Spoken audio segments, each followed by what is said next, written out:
Here's an eagle. Here are fasces, and these are the symbols of Rome, the symbols of an empire that, under the Emperor Augustus, was aspiring to cross the Rhine, to conquer the lands of what would subsequently become Germany and to make it into a province. But it didn't work out, and the reason for that is that in AD 9, not one, not two, but 3 legions were annihilated in a devastating defeat for Roman ambitions, effectively ending Rome's ambitions across the Rhine. And the man who inflicted that defeat is up there. Arminius, Hermann the German. This colossal statue marks what was thought to be the spot where Varus, the Roman commander, and his 3 legions met their end. Only problem was that in the 19th century, when this monument to Arminius was built, no one actually had the faintest idea where the battle had taken place. And the reason that the monument was built here was because in 1836 the sculptor was led up to this crag by a small boy, and when the sculptor got to the top he had a mystical experience and decided that this was the spot where he was going to build it, told the small boy, who looked puzzled. But the sculptor did go ahead. It took decades and decades, and it was only in 1875 that it was finally inaugurated, and by that point Germany had become a great power, had just defeated the French, and the statue of Arminius is actually facing towards Paris, and he's brandishing a sword that was made by Krupp, the arms manufacturer.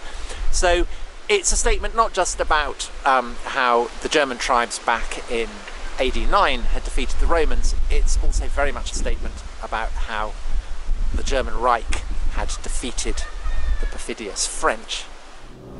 In fact, we now know that Arminius won his victory some 50 miles to the northwest of this monument. In 1987, traces of the slaughtered legions and of Arminius' own battle tactics were found at a place called Calcresa. The Romans, some 18,000 in number, were heading for their winter quarters on the Rhine. As they marched, they had thick forest on one side, marshes on the other. The nature of the ambush was this.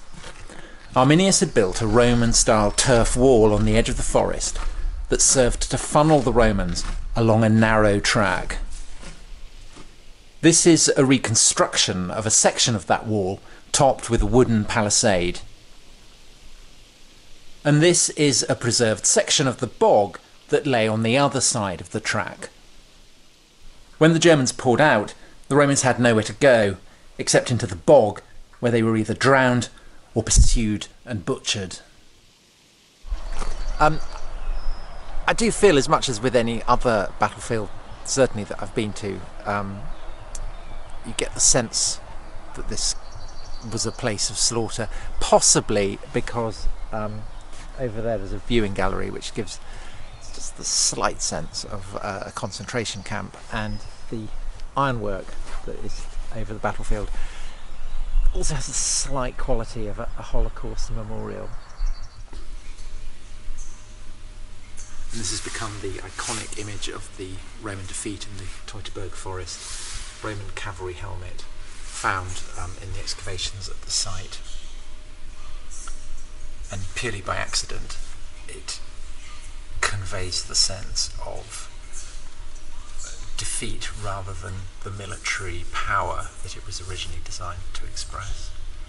It looks like a face of someone damned in hell.